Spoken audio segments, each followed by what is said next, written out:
A former co-worker is sharing how convicted killer CHRIS Watts changed before his crimes in August of 2018.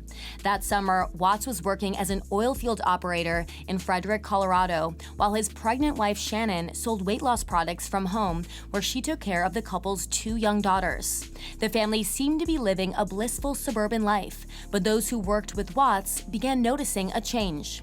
This according to Spence, a contractor colleague of Watts for several years. He tells People that he watched Watts become more and more unhappy, going from a friendly guy to one who was withdrawn. He says he saw Watts lose his temper over little workplace annoyances, adding, quote, "He had an irritable side with the contractors. He could be combative."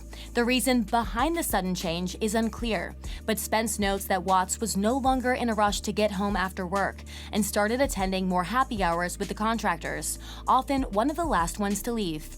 Another thing that few of Watts' colleagues knew, he was having an affair with a coworker who thought he was already separated. But despite Watts' behavior, his former coworker says he didn't suspect that he would eventually strangle his wife and smother their 2 daughters before stashing their bodies in the very oil field where he worked. Spence says he knew Watts was unhappy, but explains, quote, "He's not the first unhappy guy in the history of the world, and most of them don't kill their wives."